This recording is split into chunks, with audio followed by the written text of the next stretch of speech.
Hello, and welcome everyone to another episode of the New Liberal Podcast, part of the Center for New Liberalism.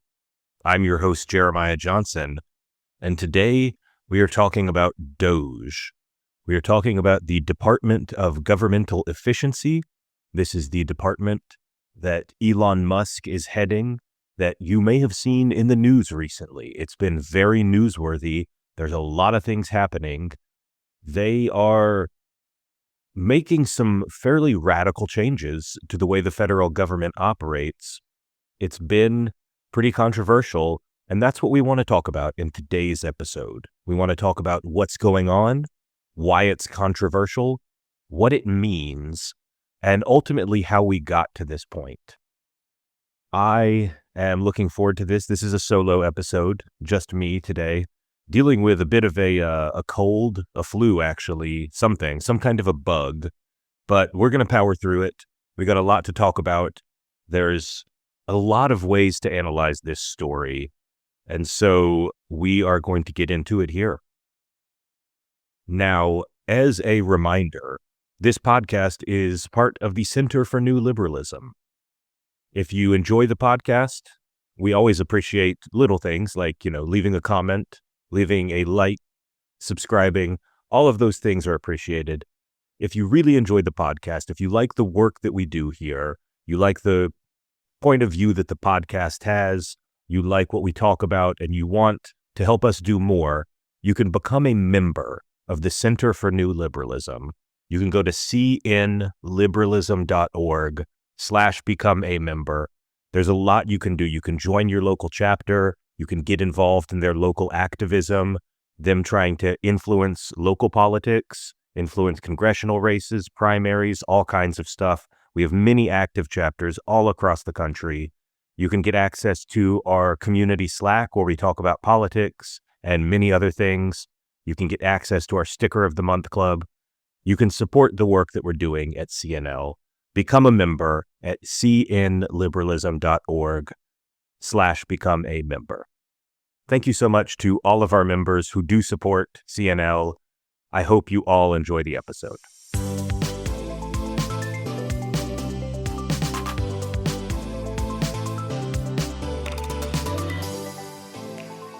And all right, let's get started here. First, I think we need to talk about what is DOGE?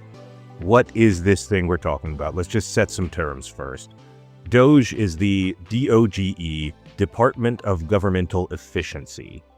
This was a government initiative proposed by Elon Musk during the 2024 campaign. He proposed this Department of Governmental Efficiency, and he thought it would be a great way to, in his words, basically get rid of the waste and the fraud and the abuse and make the government more efficient, make the government better at what it does. Certainly, there's a case that the government needs to become more efficient, that the government does not act in a super effective manner towards its goals. And Elon Musk, of course, was a surrogate for Donald Trump in the 2024 election. He was a big booster of this. And this was his big idea, that Donald Trump would allow him to create DOGE, and that this would be how he was going to, bring his brilliant talents to reforming the United States government.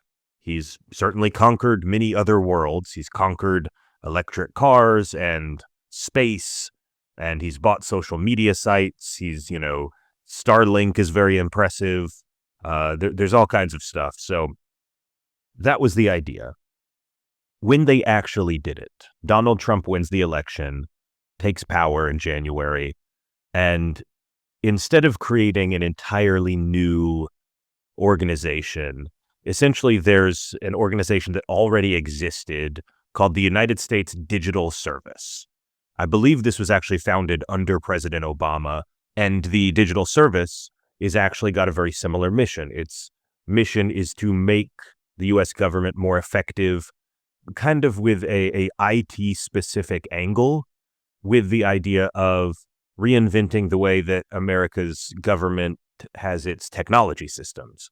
And so USDS, the U.S. Digital Service, is actually a very positive government agency, I think. It's done a lot of good.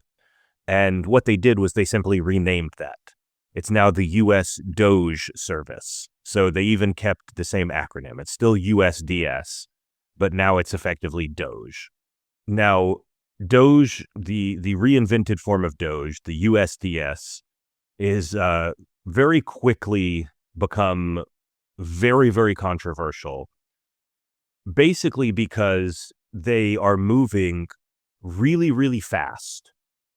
They're doing a ton of stuff really, really fast, seemingly without much respect for the law, without much respect for the separation of powers, without much respect for how things actually are supposed to work. We're going to go over several instances of this. We're probably not going to get to all of them.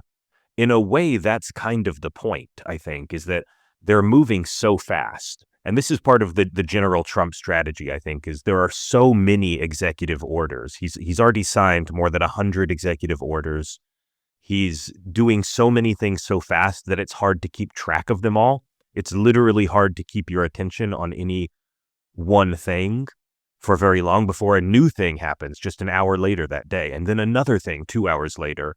And DOGE is very much acting like that. They are talking with different government agencies seemingly every day, creating controversy, demanding access to systems and all kinds of stuff. So Steve Bannon, who is one of Trump's advisors, had a philosophy about this that he called flood the zone with shit, that the media is only capable of paying attention to one or two things at a time. And if you just, in his words, flood the zone with shit, that they can never actually focus on anything, and so it won't hurt you very much. And that seems to be what's happening here with DOGE. They're doing all sorts of stuff really, really fast in very controversial ways. We're going to talk about some of the big ones. One of the first things that happened was that DOGE got access to the Office of Personnel Management, OPM, and OPM is kind of like HR for the entire federal government. There are millions of people employed by the government, by the federal government. And, this is Department of Defense officials. This is everyone involved in the military. This is Department of Education and Agriculture. This is the Federal Reserve. This is USAID. This is the Treasury. This is the Department of Energy. This is like, there's so many different things, right? This is the Census Bureau, the CDC, everybody who, works not for a particular Congress person, but for the institution of Congress or the institution of the White House. There's like so many different things the federal government does. If you work for the Social Security Administration, if you work for Health and Human Services, if you help implement Medicare, et cetera, et cetera, et cetera. And OPM is basically the human resources for all of this. Basically, what appears to have happened is that DOGE got access in some way to like the master employment files of the federal government. They went to OPM, they demanded access. We're this new thing. Donald Trump has blessed us, give us access to everything. And they sent what is now become known as the fork email. The email's subject line was fork in the road, or a fork in the road. And I think what's funny is this is actually the same subject line, basically the same email that Elon sent at Twitter when he fired a bunch of people at Twitter, when he bought Twitter and he fired the majority of, I think, of Twitter's employees. When he did that, he cut head staffing by 60 or 70%.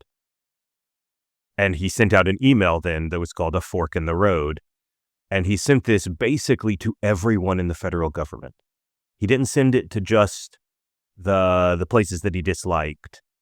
As far as we can tell, he sent it to everyone in every agency, or close to that. He sent it to everybody working in the Department of Defense, and for the CDC, and for the National Institute of Health, and for the Social Security Administration, and for everything, the Consumer Financial Protection Bureau, all of it. Now, what did this email say? Essentially, what the email said was, there's some tough language about, the federal government is getting back to work. You're going to have to be more efficient than ever, blah, blah, blah, like tough language. But it also said a couple more substantial things. It said that the federal government would be, in basically all cases, enforcing a return to office policy. This is a pretty big deal for a lot of agencies because, as you can imagine, on an agency by agency basis, they have different rules for who's allowed to work remotely and who has to come into the office, I guess. They basically said, no, everywhere has to return to office. This is going to screw pretty badly with a lot of agencies that have just set themselves up for decades as remote work. There might be employees that literally don't have an office to go into. That was one thing. Another thing was that it basically offered a buyout to any and all federal employees. And it said, if you want to quit, we will pay you through September. And you basically won't have to do your job. You'll still remain, air quotes, employed through September. We'll keep paying you, but you don't have to, you can just quit, basically. Now, that's a fine thing to do when you own a private company. You're certainly allowed when you own a company to just say, hey, I think I have too many employees and I want to get rid of some of them. If you would like to quit voluntarily, I'll give you a big old bonus. It's not clear that it's actually legal for him to do that with the federal government. You cannot spend money without Congress authorizing it. Constitutionally, Congress is the one with the power of the purse. They are the only ones authorized to spend money. They authorize all spending. It is not clear that Elon can even back up this promise that we'll pay you through September. But they made the offer anyway. They have not gotten very many people to take it, and fairly unimpressive results. I think what I've seen is that 1% of the federal workforce might be taking it. And 1%, you might say, well, every little bit counts. Maybe we're getting rid of 1% slackers or whatever. But keep in mind, the federal workforce turns over 6% a year. That's kind of their churn rate, 6% a year. Every year, you're just going to lose 6% of employees because they go and leave and do other things. So really what you might be seeing in that 1% is people who were going to leave anyway, who are now just getting extra money for no reason, basically. So the other thing that's happened, interestingly, with the fork in the road email is it seems to have actually re-energized a lot of federal employees, a lot of people who are very dispirited, because federal employees tend towards being Democrats. They tend towards being anti-Trump. Most of these are career civil servants who, do unglamorous jobs, managing different government functions. They're not political appointees, but just they like working for the government. They like what they do, so they don't like Donald Trump very much. And this fork in the road email seems to have given them their spirit back. There's a lot of places online where they're now organizing and saying, they're going to have to drag me out of here, kicking and screaming. I'm never leaving. I'm going to dig in my heels and blah, blah, blah. So the fork in the road email was a sign, I think, an early sign, because it's one of the very first things DOGE did, that this was not going to be business as usual. What happened next was that essentially DOGE tried to gain access to everything, I will say. It's been reported that they've tried to gain access to Treasury payments, to basically the entirety of the U.S. Treasury database.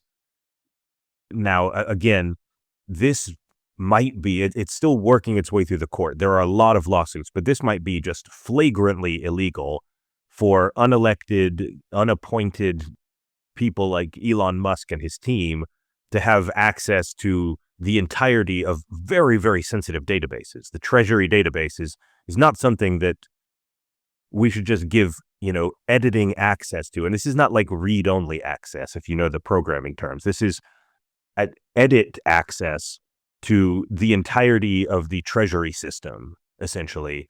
And Elon Musk is a guy who was not elected. He's not been appointed, even in terms of he's not been congressionally approved. He's just a guy. And Donald Trump has kind of blessed his supposed, new department, the USDS, the DOGE department. But there's a lot of lawsuits going on because it's unclear whether they're allowed to do this, whether they can just walk in as a new department, say, we are DOGE, and you, this other department, must give us control of everything. They've asked for the OPM, the Office of Personnel Management, their master employment files, their IT systems. They want to control the Treasury payment system. They've already had snafus, like apparently they demanded a list of everyone who worked for the CIA, and all the new CIA hires were sent in a plain text, unencrypted email to DOGE, or DOGE sent them. I'm sorry, I'm forgetting a little bit the details of this story because there's so many of these things that have happened. But it was basically considered a disastrous cybersecurity mistake. We may have actually, uncovered our own spies, basically from the CIA, because we just sent their names unencrypted in an email.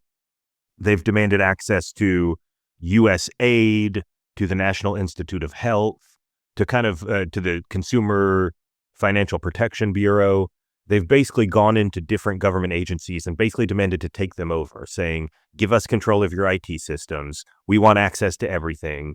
We are the new department in charge, and you have to do what we say. And a lot of places are resisting this. There's been literally standoffs where guards will stop them from getting access, and they have to call. There's a standoff between two sets of guards. And it's a very kind of move fast and break things kind of attitude. We just want to do everything real fast, and we're going to create a lot of controversy in a very short amount of time. So it's been hard to even keep track of, I would say. And again, the legality of all this is highly questionable for a number of reasons. There's a number of things that are involved here, like the idea that, funding for many of these departments is congressionally authorized. Again, we come to that again. U.S. aid is a great example here. U.S. aid is basically the foreign aid arm of the U.S. government. This constitutes less than 1% of federal spending. It's one of the most interesting things about foreign aid is that it tends to be very unpopular. But if you ask people what percent of the budget is spent on foreign aid, what percent of the U.S. government's budget is spent going to other countries, people guess that it's 20 to 25%. People think we're giving 20% or more of our federal government's budget to other countries as aid. In reality, it's less than 1%. So, this is not real big potatoes. This is small potatoes. This is a fairly small department. But U.S. aid is explicitly authorized by an act of Congress. Congress says, they write a bill and they say, this is the bill for U.S. aid. This is what we want the department to do. And this is how we want it to be run. And this is the money we're going to give them. And the executive branch is supposed to implement that. This is kind of a lesson in constitutionality. Congress is authorized to spend money, to write bills that set policy and give out certain amounts of money for certain purposes. And the executive branch is supposed to execute the will of that. Now, sometimes, the Congress will write things that are a little ambiguous, and the executive branch gets to exercise a certain amount of discretion, right? The executive branch gets to interpret the bill in a certain way that maybe is more favorable to how they'd like to interpret it. That happens because Congress can never, write the exact rule for every single scenario. Sometimes they have to write down general principles, and the executive interprets those principles. And that's all very normal. This is very normal stuff. But what you're not allowed to do as the executive is to say, well, Congress authorized this department, U.S. aid, and they said that they're going to get, I think it's $40 billion right now per year. So the U.S. aid gets $40 billion per year. Congress writes the bill, they pass the bill. The executive is not allowed to say, Well, I just don't like USAID, so I'm just going to pause it. I'm just going to put it on hold and we're not going to do any of it because I don't like it. Because I think, maybe I have concerns. Oh, it's all filled with waste. It's all filled with fraud and abuse. And this is all stupid. And we're funding dumb things that are pointless. And so I'm just not going to do it at all. That kind of thing you are not allowed to do as an executive. And that appears to essentially be what the goal of DOGE is to just not do things, to call them waste and fraud. And so that's one of the ways in which this is all very questionable in terms of, is this legal? Maybe not, because that's a big problem with what they're doing. Another thing is obviously that, they're trying to access all these data systems, whether it's personnel files, whether it's payment systems, whether it's the IT, records of every single agency. They're trying to access all this stuff. And this includes some incredibly sensitive data on 300 million Americans, on, CIA agents, on your personal data, your social security, some of your health information, on payment systems. They're accessing all this very, very sensitive data. And many of them, it appears, many of the people working for DOGE do not have clearance levels. They do not have top secret clearance. They don't even have, bottom secret clearance or whatever like the minimum level is. They are just some guys.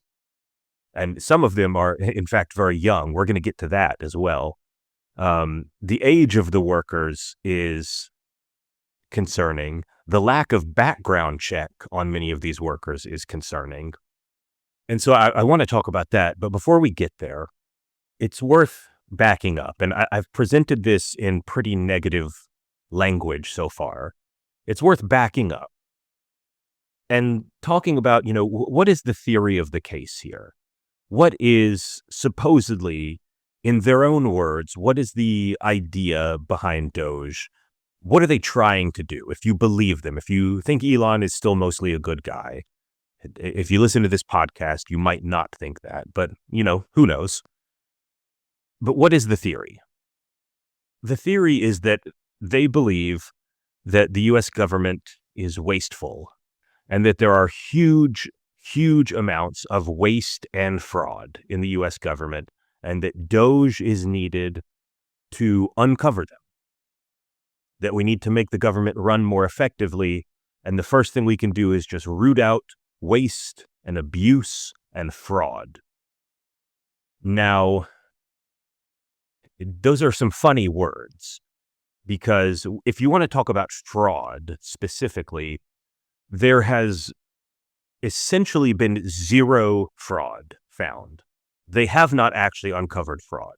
They have said they've uncovered lots of fraud, but as far as I'm aware, there's basically nothing that has been found. What they have found is spending that they don't like.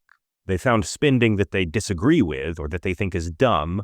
Maybe they're even right in some instances, but they haven't found fraud. The archetypal example here is something like, I think this was part of USAID.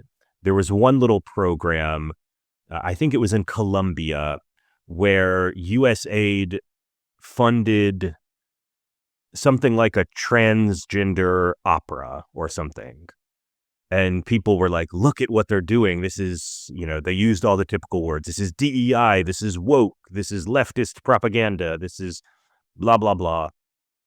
And look, I agree it's kind of silly that our foreign aid money, that some of it went to producing a transgender opera in Colombia, or maybe it was like increasing trans representation in the opera in Colombia. I don't know exactly what it was. Sure, that's a silly thing. But I want you to consider a couple ideas. Number one, there is an actual chance that when you see something silly like that, like, oh, it's to fund opera in some other country, that's actually a cover operation for the CIA. That's the CIA putting money somewhere, and we're actually just crippling our own foreign agents. I'm not saying it happened in this case, but it would not surprise me if some of the things are like that. You never know. So keep that in mind, just in the back of your mind. The other more important thing, I would think, is that the trans opera in Colombia story, the budget for that was like $30,000. This is $30,000 out of a U.S. aid budget that is about $40 billion. You could find 100 of those a day. Imagine you found 100 things that were equally silly and equally pointless every single day. 30,000 times 100 is what, $3 million. If you found $3 million like that every single day, I don't think within the year that you would have even gotten to 1% of the budget for U.S. aid. You could find 100 projects like that for today and tomorrow and every single day for the rest of the year, 100 projects a day. You would not hit 1% of U.S. aid's budget, which is less than 1% of the entire federal budget. Focusing on these kind of little things, this like, oh, the federal government wasted $30,000 on the trans opera. It's just, it's good like chum. It's good like red meat for the base. It plays really well on the internet to say the words, we're funding a trans opera. But that is so small. It makes nothing of a dent in U.S. aid's budget, much less the overall federal budget. And that is really kind of how a lot of this works, I think. One of the things you'll notice about the different departments I've mentioned, DOGE has not gone after the real sources of spend in the federal government. What does most of the money in the government go to? Well, if you take out the boring stuff like interest payments, we have to pay interest on our debt. Let's take that out because that's like, I don't know, 15 to 20% maybe of the federal budget is just paying interest on the debt. If you take that out, almost all of the budget, like ballparking like 75% or something, goes to defense spending. It's spending on the military, Social Security, and healthcare, Medicare plus Medicaid. That is the vast majority of spending, and DOGE is not going after those. DOGE is going after things that don't really matter to the budget in the big picture, things that might be less than 1% of the budget, but that conservatives dislike, that they can score kind of points on social media with conservative commentators for going after these things. It's the foreign aid budget. It's the National Institute of Health. It's the CDC. It's the Consumer Financial Protection Bureau. A lot of these are things that conservatives have a bone to pick with these different departments. They either think they're run in the wrong way, or they think they're too partisan, or they just disagree with them entirely and they just want them to shut down. They just wish they didn't exist. So they're not going after the big things. They're going after things that are very partisan coded that basically win them conservative points. Now, a more sinister theory of the case, beyond the idea that, oh, they're just trying to combat waste and fraud. And, they haven't found any fraud. They've just found payments that they think are silly, but they're not even going big sources of waste. They're not trying to reform Medicare right now.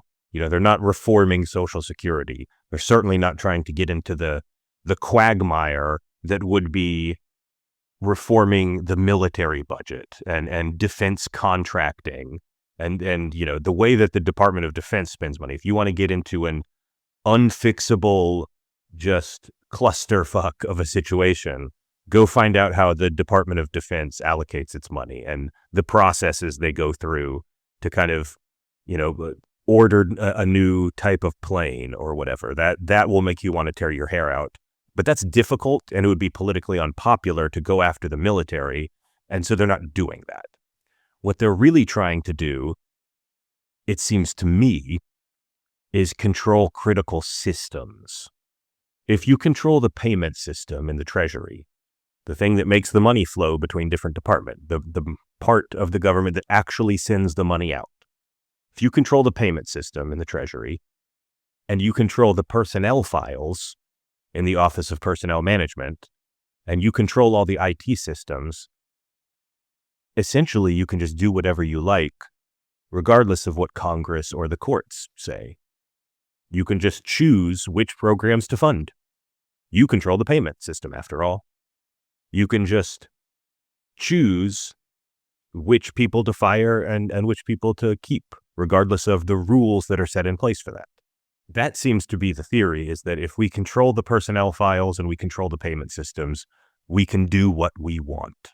Now, all of this has happened in, I don't know, it's been about 3 weeks since Trump took office. It's less than a month, and things have just moved at an enormously rapid pace. DOGE has been knocking on the doors of many, many different parts of the government, demanding access to their stuff. And this is very much a kind of situation where they're trying to move fast and break things. Elon is making a bunch of declarations that he doesn't have really, it seems, the authority to make. Like I think he tweeted that, like, we are ending U.S. aid. I'm pretty certain, I'm not a lawyer, but I'm pretty certain he can't just end it because it's congressionally authorized. But that's the kind of thing that is happening. And the thing about move fast and break things is that, they're not like breaking, the dating app world.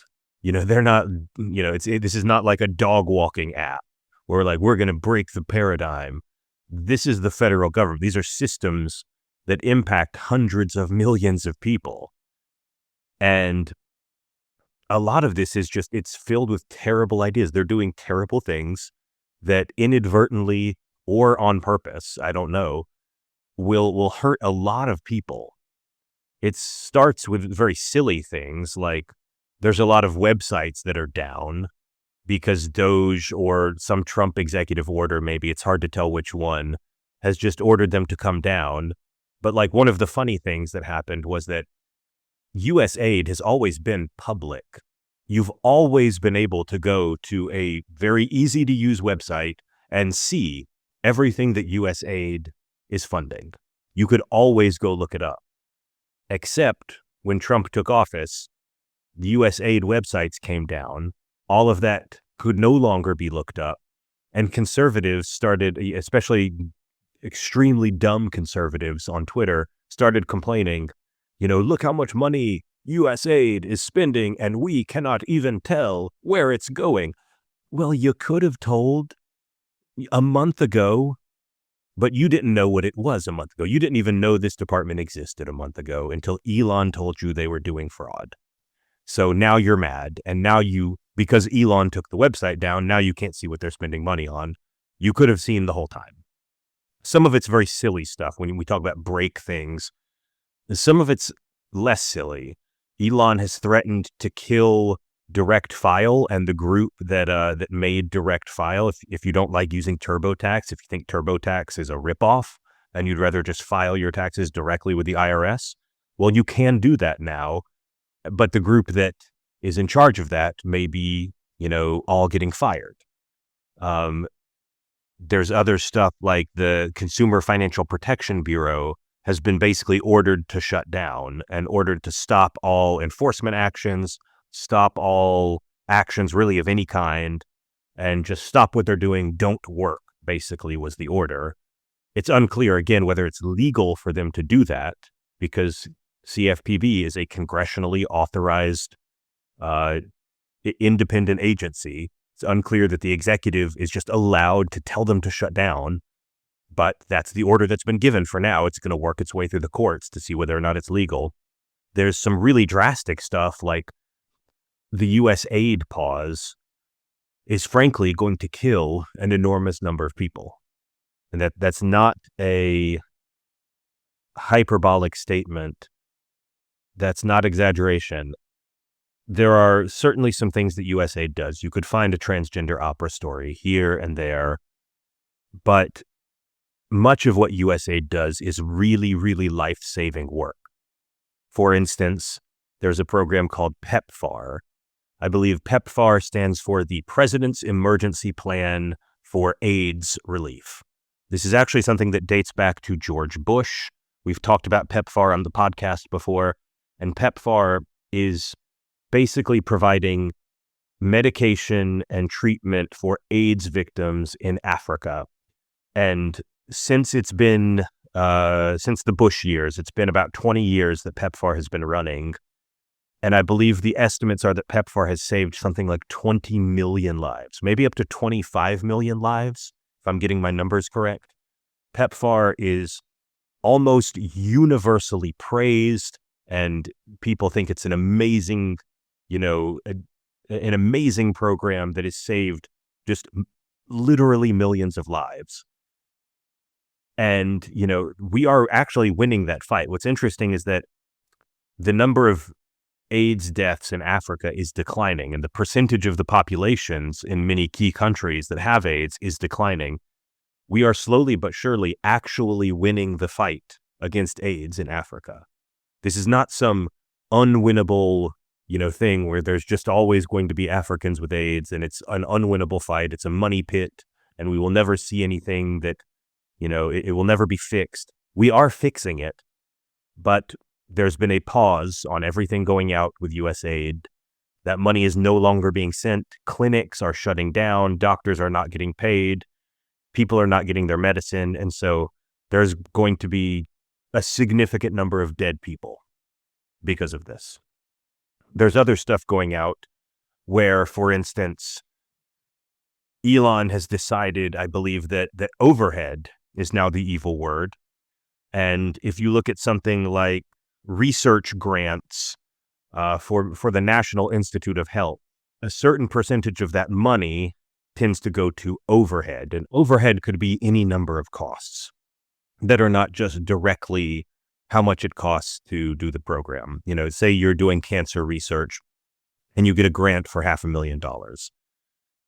Some percentage of that, maybe half of it, is kind of for the direct stuff. It's the direct stuff like, we're buying the drugs, we're buying the chemicals to make the drugs, we're buying the petri dishes and the needles that we need to inject the drugs, and we're paying directly for the researcher salary and for the assistant researcher salary, and et cetera, et cetera. But then half of it might be indirect costs, what we would call overhead. Maybe you have to pay rent on the building that you're in, right? Or maybe your, spectrometer machine. I'm not a scientist. Maybe, I don't even know if that's a real thing, guys. Is a spectrometer machine real? I don't know. But maybe your spectrometer machine, that's, it's a machine, let's say, that's used by 20 different groups and they all use it to do their research. So no one group controls the expense for it, but the spectrometer machine breaks and you've got to buy a new one. That's overhead. Maybe there's just, there's all kinds of expenses. Something like 50-50, I think, is relatively normal. Maybe even a slight, maybe more like 60-40 towards overhead. But that's across all sorts of areas. That's across all sorts of research. That is not a sign of abuse and waste. It's just a sign that most of the cost of doing research is not like the direct cost of the researcher salary. Most of it is other stuff, right? Elon has decided in his infinite wisdom that this means the government is being ripped off and that overhead can be no more than 15%, 15% of costs. And this is basically going to absolutely decimate NIH funding. We are going to some first degree, stop doing medical research in this country because you cannot run these programs at only 15% overhead for most of them.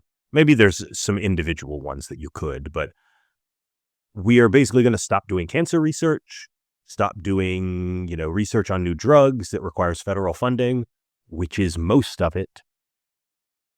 That's going to have extremely painful long-term effects, I would say.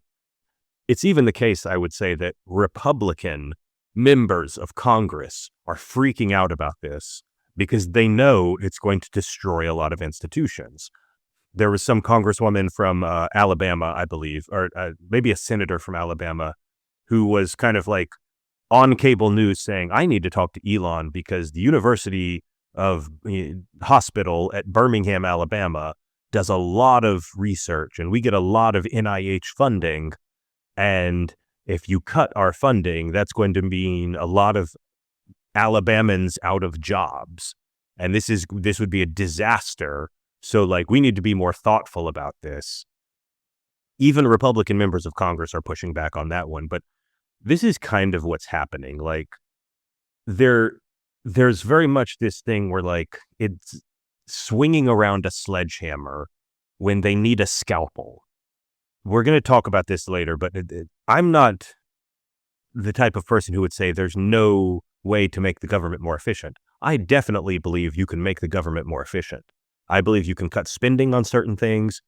More importantly, I think you can just reform the rules for how government operates in a lot of ways. But it requires a scalpel. It requires a careful hand where you carefully cut certain things and you carefully change certain things. And DOGE seems to be taking a sledgehammer to the federal government. Now, one of the things that we had mentioned before that I found really interesting was the age of the workers, because many of the people working for DOGE, it's a fairly small department. There's a little crack team of workers that Elon has brought in, and many of them are very, very young. They are like 19 to 25-year-olds who now have their hands on incredibly sensitive government systems. And these workers were named in an article by Wired, so now all their names are public. And it inspired a big conversation about doxing. You know, it inspired a big conversation about, number one, is 23 or 22 or 19, is this too young to be playing an important role in the federal government? I don't know, maybe not. I'm pretty neutral on that. I think that there's been cases in the past where people in their early 20s accomplished great things.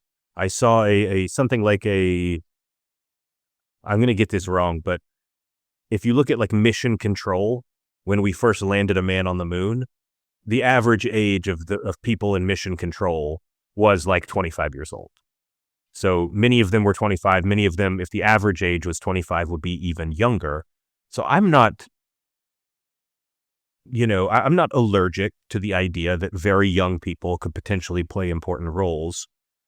But at the same time, I do think the doxing complaint is silly. If you're going to be giving them access, if you're saying, well, these kids are really, really talented, it doesn't matter that they're young, they're talented. Stop complaining about how young they are. Okay, well, if they're talented and they deserve to be in high-level positions, then we get to know their names. They are high-level government operatives, employees, officials, however you want to say it.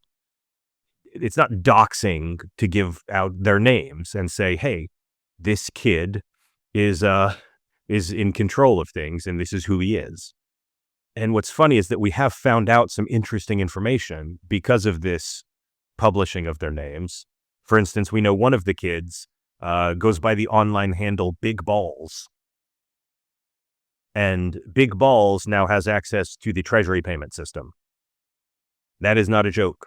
That is politics in 2025. Big Balls has access to the entirety of the U.S. Treasury Department and their entire IT infrastructure. So have fun with that, because Big Balls, we also learned, was fired from his last job for data security breaches. And now he has access to sensitive federal systems with your data inside. So again, 2025, Gen Z, this is what we're doing now. Another interesting thing we learned about the DOGE teenagers and young adults was that there was one of them named Marco Elez. And Marco Elez, it turns out, and this will shock you that a Zoomer Republican would say things like this. But Marco Elez turned out to be a racist freak.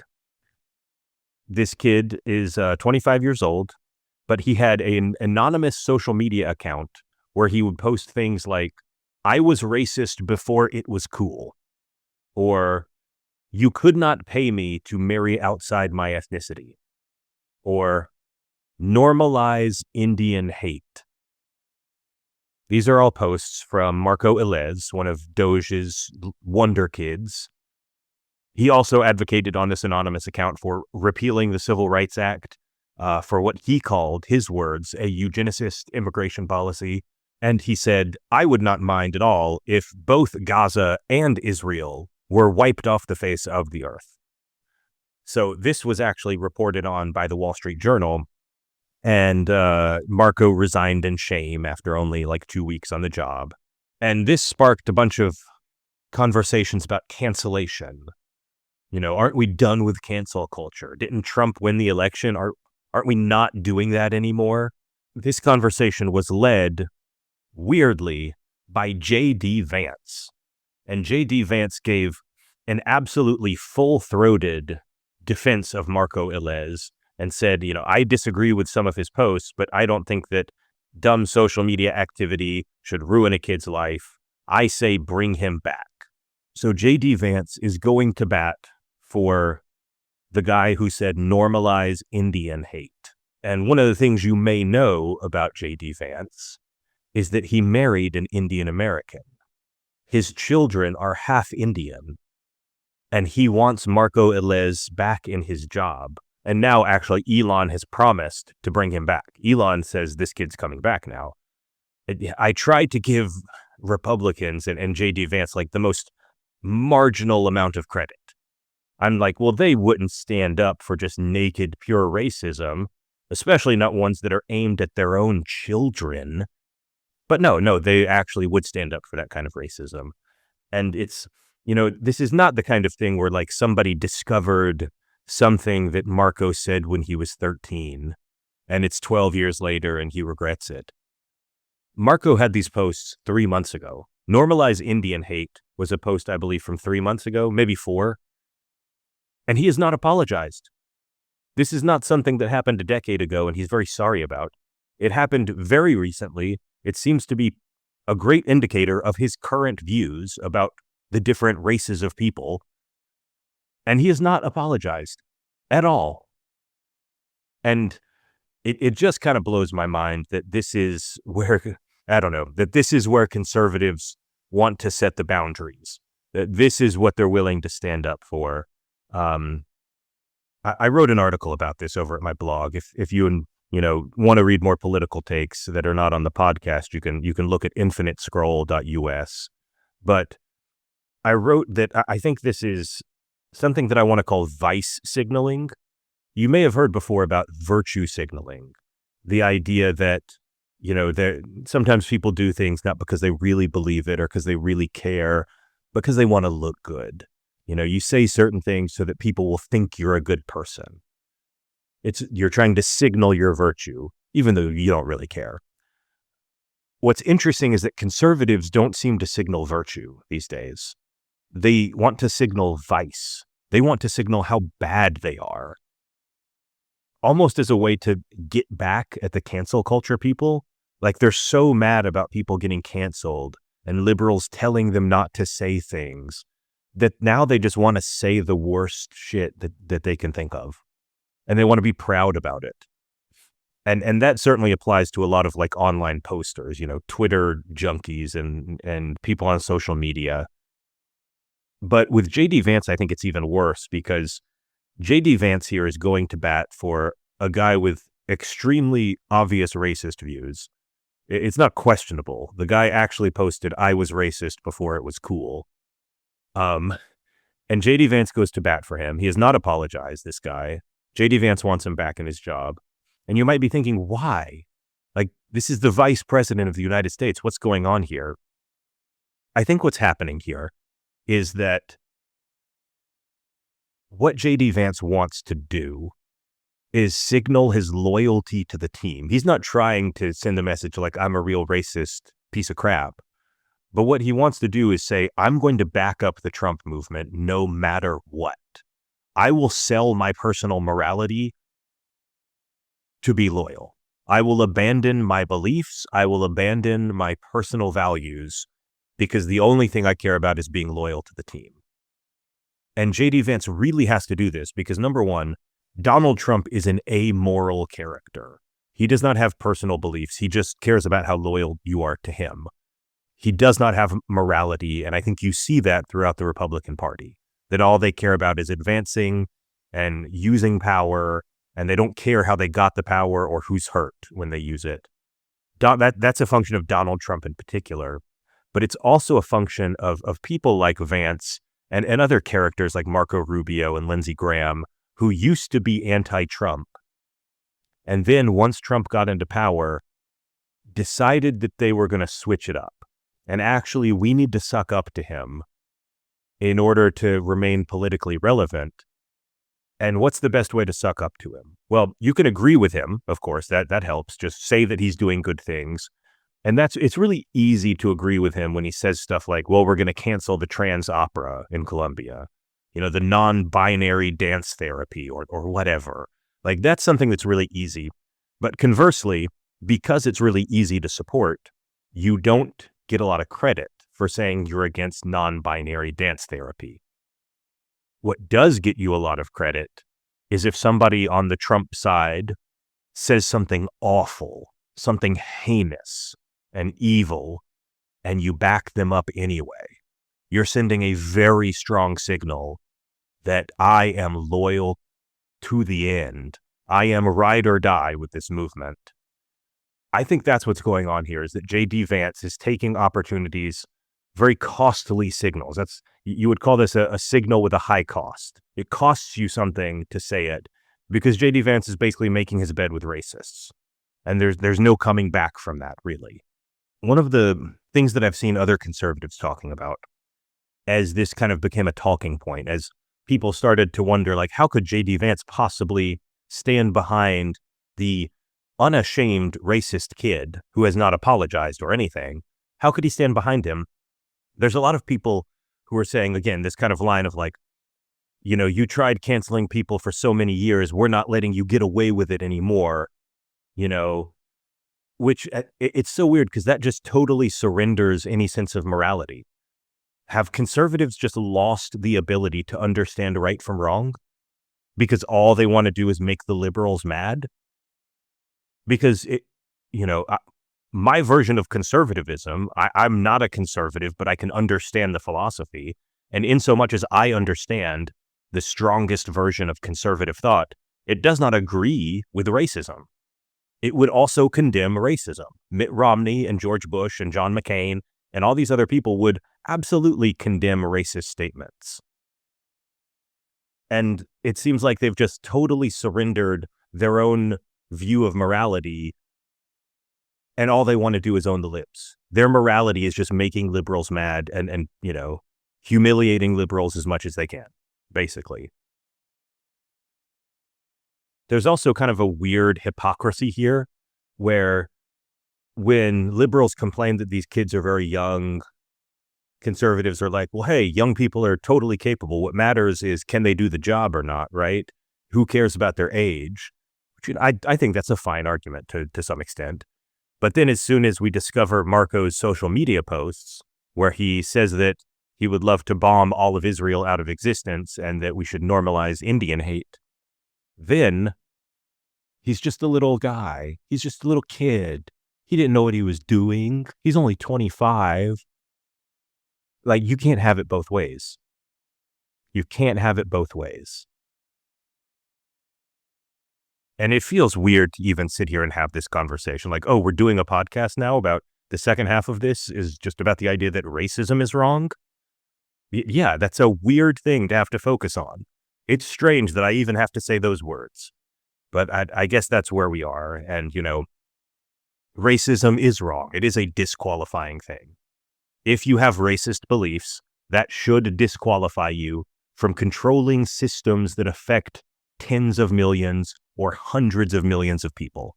You should not have access to those systems if you have systematically racist beliefs, especially if you are just outright proud about them and just say them openly and don't care and don't apologize.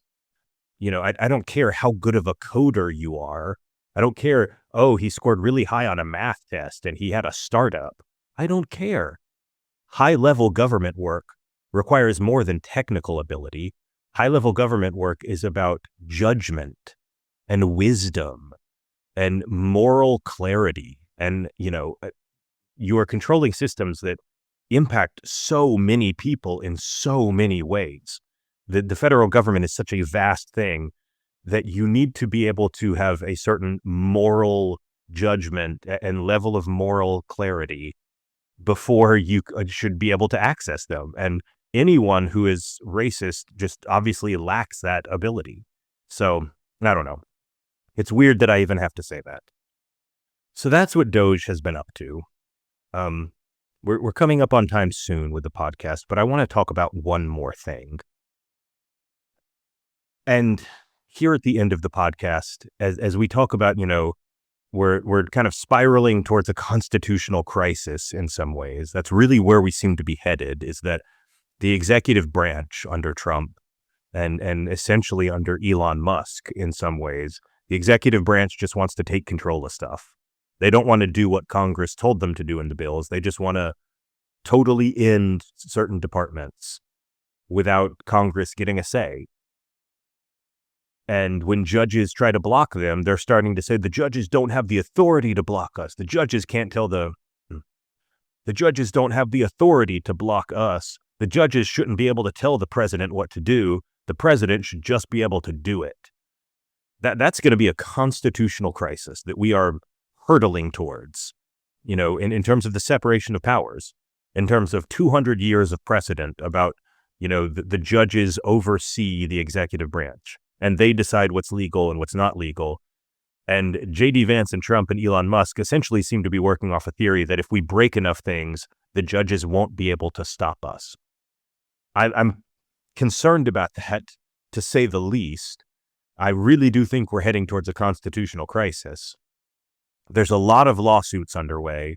We're going to have to take our time and see how those lawsuits work their way through the courts and what happens. But the last thing I want to say in this podcast is that the whole thing is just a damn shame. Because DOGE is fundamentally a good idea. It's a good idea, and it's being carried out by a vicious, partisan moron who doesn't understand the things that he's breaking. And either he doesn't understand or he does, and he's just viciously partisan and he wants to kill them for partisan reasons. You take your pick. We did an episode on this, and I'll try to link it in the show notes. We did an episode on government efficiency with Jennifer Palka. Jennifer Palka worked in the USDS, the U.S. Digital Service, in the Obama administration before it became the U.S. DOGE service. Jennifer Palka is the author of a book called Recoding America, and she's obsessed with this idea that the government really is not very efficient. There's a lot of things that the government does that are just broken in a lot of ways, but it requires careful understanding to fix them, is the thing. The hardest thing for a lot of people to understand is that the government isn't wasteful because, I found a funny research grant where, $1 million to watch a shrimp run on a treadmill or something, or I found a transgender opera or whatever. That's not what makes the government wasteful. It's not even the total amount of spending that makes the government wasteful. Certainly you could say some of the spending is wasteful, but that number is a symptom. The actual cause of government inefficiency and waste is regulations. It is the gigantic tangle of rules that make it exceedingly difficult to do anything. This is just the case where some of these departments have been around for 50, 60, 70, even longer, a huge amount of time. And they've developed decades worth of rules about how they have to do every single thing. And sometimes the rules are overlapping and contradictory, and it just takes so long to get anything done. And it's frustrating, and everybody knows there's a better way, but the law is the law. They're still following some law that Congress wrote in 1962 that doesn't make sense anymore, but they're still doing it that way. That is where the biggest source of inefficiency is. This whole thing is just a crying shame because it would be such a good idea for somebody careful and thoughtful to come in and very carefully rework these regulations, figure out which ones are necessary, which ones are actually doing good things, which ones are unnecessary, which ones we can get rid of that don't help anybody, and make government more effective that way. It would free the government to do more things. It would make it so that when we have infrastructure projects, they're not the most expensive infrastructure in the world. That when we build a subway, we can actually do it for a reasonable cost.